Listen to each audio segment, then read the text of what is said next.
दशकों तक चले खूनी युद्ध और कूटनीतिक तनाव के बाद अजरबैजान और आर्मेनिया ने अमेरिका की मध्यस्थता में एक ऐतिहासिक शांति समझौते पर हस्ताक्षर किए। यह समझौता व्हाइट हाउस में अमेरिकी राष्ट्रपति डोनाल्ड ट्रंप की मौजूदगी में हुआ, जहां अजरबैजान के राष्ट्रपति इल्हाम अलियेव और आर्मेनिया के प्रधानमंत्री निकोल पशिनियन भी शामिल थे। समझौते का मुख्य उद्देश्य नागोर्नो काराबाख को लेकर जारी लंबे विवाद को समाप्त करना है। यह क्षेत्र भले ही अंतर्राष्ट्रीय स्तर पर अजरबैजान का हिस्सा माना जाता रहा, लेकिन दशकों से यहाँ जातीय आर्मेनियाई समुदाय का वर्चस्व था।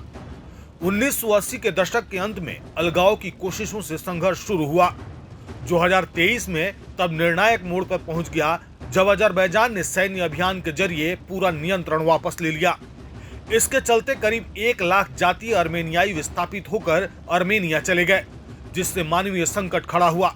लंबे समय से जारी विवाद को समाप्त करने के बाद ट्रंप ने कहा कि 35 साल लड़ते रहे, अब दोस्त हैं और लंबे समय तक दोस्त बने रहेंगे।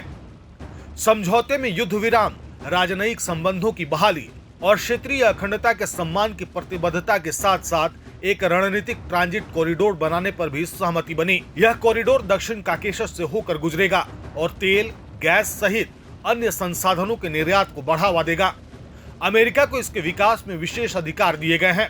अजरबैजान और आर्मेनिया दोनों नेताओं ने ट्रंप को धन्यवाद देते हुए उन्हें नोबेल शांति पुरस्कार के लिए नामित करने की घोषणा की।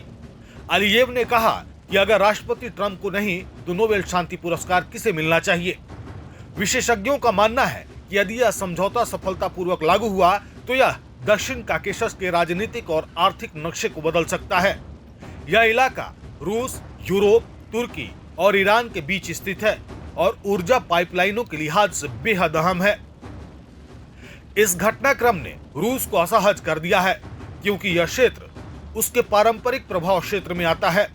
पिछले दशकों में रूस मध्यस्थता की कोशिशें करता रहा, लेकिन अस्थायी शांति नहीं ला सका। अब अमेरिका की भूमिका से क्षेत्रीय शक्ति संतुलन बदल सकता है। हालांकि जातीय तनाव, ऐतिहासिक घाव और विस्थापितों का मुद्दा अब भी चुनौती बना हुआ है। इसका समाधान राजनीतिक इच्छाशक्ति और वैश्विक समर्थन से ही संभव होगा।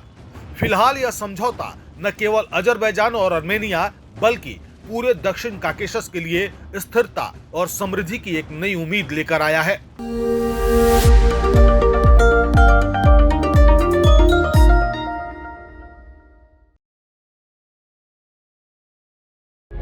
प्रभातखबर.com, विश्वास वही, रफ्तार नहीं।